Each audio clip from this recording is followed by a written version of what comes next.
Previous video में मैंने इस RGB LED मॉडल को आर्डुइनो के साथ यूज़ किया और इस पे मैंने डिफरेंट एग्जांपल्स भी रन किए। इस बार मैं इस RGB LED मॉडल के साथ इस पुश बटन को भी यूज़ करने वाला हूं। तो इस वीडियो का पर्पस ये है कि आप लोगों ने किस तरह से आर्डुइनो के IO पिन्स पे डिजिटल सिग्नल को रीड करना है और फिर किस तरह से उस सिग्नल को यूज़ करके आप लोगों ने आउटपुट डिवाइसेस को कंट्रोल करना है। जैसा कि मैंने ये RGB LED मॉडल को कनेक्ट किया है, तो इसकी जगह पे आप रिले भी यूज़ कर सकते हैं और कोई और आउटपुट डिवाइस भी आप यूज़ कर सकते हैं। तो अभी जो एग्जांपल्स मैं एक्सप्लेन करूँगा, जो कोड्स में अपलोड करूँगा, उससे आप लोगों को आइडिया हो जाएगा कि हम किस तरह से डिजिटल सिग्नल्स को रीड करेंगे और फिर किस तरह से आउटपुट डिवाइसेस को कंट्रोल करेंगे। आप देख सकते हैं मैंने इन दोनों मॉड्यूल्स की वायरिंग ऑलरेडी की है। ये मैंने प्रीवियस वीडियो में मैंने एक्सप्लेन किया था कि आप लोगों ने किस तरह से इन मॉड्यूल्स को कनेक्ट करना है। वैसे आप लोग ये सर्किट डायग्राम फॉलो कर सकते हैं। Now let's go ahead and start with our first example. My dear friends, जैसे कि आप देख सकते हैं मैं आ गया हूँ अपने लैपटॉप के स्क्रीन पे और आप क्लियरली देख सकते हैं मैंने पुश बटन को आर्डुइनो के पिन 2 के साथ कनेक्ट किया है और मैंने इसको एज अ कांस्टेंट डिफाइन किया हुआ है। तो पिन को प्रॉपरली डिफाइन करने के बाद फिर हम जाएंगे नेक्स्ट वाइड सेटअप फंक्शन में। वाइड सेटअप फंक्शन के बारे में भी मैं ऑलरेडी काफ़ी डिटेल में बात कर चुका हूँ। ये फंक्शन एक ही बार रन होता है जब हम आर्डुइनो को स्टार्ट करते हैं। इसके अंदर आप देख सकते हैं मैंने सीरियल कम्युनिकेशन को एक्टिवेट किया हुआ है और पेरेंथेसिस में आप देख सकते हैं 9600 ये है बॉड रेट। तो जब भी आप लोगों ने सीरियल कम्युनिकेशन को एक्टिवेट करना है तो इसके लिए आप लोगों ने serial.begin का फंक्शन यूज़ करना है और इसके अंदर आप कोई भी स्टैंडर्ड बॉड रेट जो है वो लिख सकते हैं। इसके बाद फिर हमने यूज़ किया है पिन मोड का function. It takes 2 arguments pin और उसका जो स्टेटस है, मतलब हमने उसको एज आ इनपुट यूज़ करना है या एज आ आउटपुट। तो पिछली एग्जांपल में मैं क्योंकि LED यूज़ कर रहा था तो यहाँ पे मैंने आउटपुट डिफ़ाइन कर लिया था और इस बार मैं बटन यूज़ कर रहा हूँ जो कि इनपुट डिवाइस है, तो इसलिए मैंने यहाँ पे इनपुट का लिखा है। इसके बाद हम जाते हैं वाइड लूप फंक्शन में और यहाँ पे आप देख सकते हैं क्योंकि हमने IO पिन का स्टेटस या स्टेट रीड करना है तो इसके लिए हम यूज़ करते हैं डिजिटल रीड का फंक्शन। इसमें हमने पिन नंबर को कॉल किया हुआ है। आप देख सकते हैं बटन पिन है तो इसको मैंने असाइन किया है आर्डुइनो का पिन 2। तो डिजिटल रीड क्या करेगा, ये आर्डुइनो के पिन 2 को चेक करेगा कि वो हाई है या लो है और फिर उस स्टेट को वो सेव करेगा या स्टोर करेगा बटन स्टेट वेरिएबल में और फिर उस स्टेट पे हम डिसाइड करेंगे कि बटन को प्रेस किया है या बटन को रिलीज़ किया है। तो आप देख सकते हैं if button state is equal to low, low का मतलब ये है कि अगर बटन को प्रेस किया हुआ है तो ये प्रिंट करेगा बटन प्रेस्ड और अगर बटन को प्रेस नहीं किया है तो ये सीरियल मॉनिटर पे लिखेगा बटन रिलीज्ड। और फिर मैंने एक छोटा सा डिले यूज़ किया है 500 का। 500 का मतलब ये है कि ये 500 मिली सेकेंड्स है, ये मतलब हाफ सेकेंड। तो चलिए चलते हैं और इस प्रोग्राम को अपलोड करते हैं।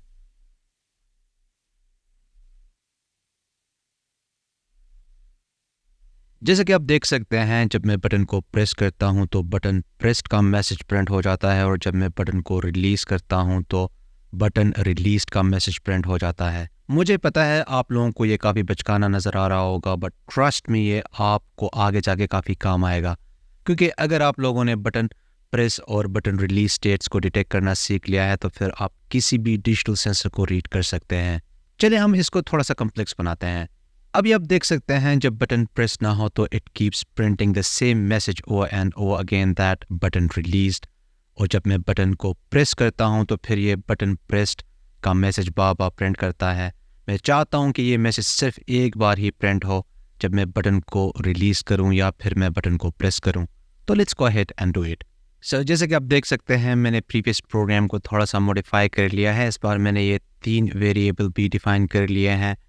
आप देख सकते हैं ये जो 2 वेरिएबल्स हैं these are of the type integer और ये जो वेरिएबल है this is of the type boolean. तो इस वेरिएबल में हम ट्रू या फॉल्स की वैल्यू जो है वो सेव कर सकते हैं।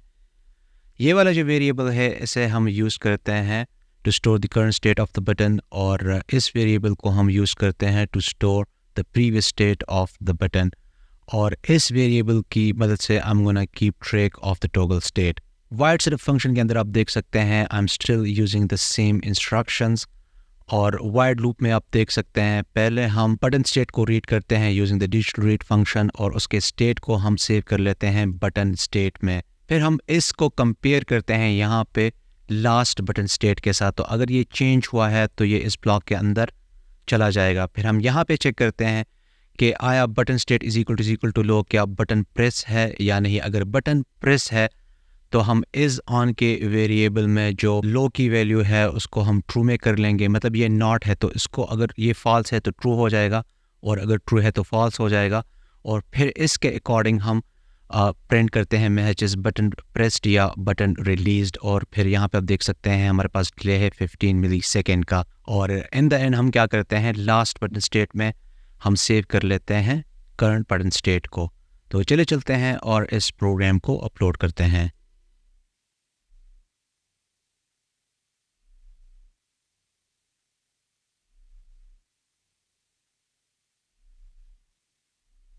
अब आप देख सकते हैं मैसेज सिर्फ एक बार ही प्रिंट होता है। इससे फ़र्क नहीं पड़ता अगर मैं बटन को प्रेस करके रखता हूँ, क्योंकि जब तक बटन का स्टेट चेंज नहीं होगा ये दूसरे मैसेज को प्रिंट नहीं करेगा। टॉगल बटन का ये कॉन्सेप्ट आगे जाके आपके बहुत काम आएगा। नेक्स्ट, अब हम मैसेजेस को प्रिंट करने की बजाय RGB LED को कंट्रोल करेंगे। जब हम बटन को प्रेस करेंगे तो LED ऑन हो जाएगी और जब हम बटन को फिर से प्रेस करेंगे तो LED ऑफ हो जाएगी। So let's go ahead and take a look at the programming. इस बार फिर से मैंने कोड को थोड़ा सा मॉडिफाई कर लिया है, लेकिन इस बार मैंने कुछ ज़्यादा चेंजेस नहीं किए हैं। जैसे कि आप देख सकते हैं इस बार मैंने मैसेजेस को डिलीट करके यहाँ पे LED पिन हाई और LED पिन लो के कमांड्स को मैंने यूज़ किया है। तो हम सिंपली LED को ऑन और ऑफ करेंगे, हम कोई मैसेज प्रिंट नहीं करेंगे। तो let's go ahead and upload this program. तो जैसे कि आप देख सकते हैं मैं बिना फास्ट ट्रिगरिंग के LED को ऑन या ऑफ कर सकता हूं। अगर आप चाहें तो आप LED की बजाय हाई वोल्टेज और हाई एम्पियर के AC और DC लोड्स को भी कंट्रोल कर सकते हैं। इसके लिए आपको रिलेज और मॉसफेट्स यूज़ करने होंगे। वैसे ये मैं अपकमिंग वीडियोस में एक्सप्लेन करूंगा। एनीवे, चलिए इस प्रोजेक्ट को थोड़ा सा एडवांस लेवल पे लेके चलते हैं। नेक्स्ट एग्जाम्पल में हम पुश बटन को यूज़ करके तीनों LEDs को बारी बारी ऑन करेंगे। So let's go ahead and take a look at the programming.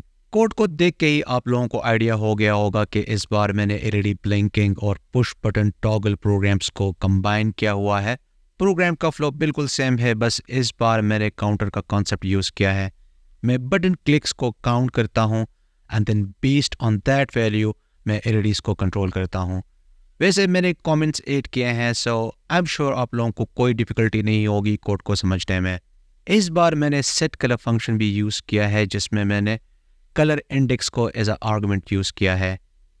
Wide का मतलब है इसके फंक्शन का कोई रिटर्न टाइप नहीं है and it takes only one argument as the input.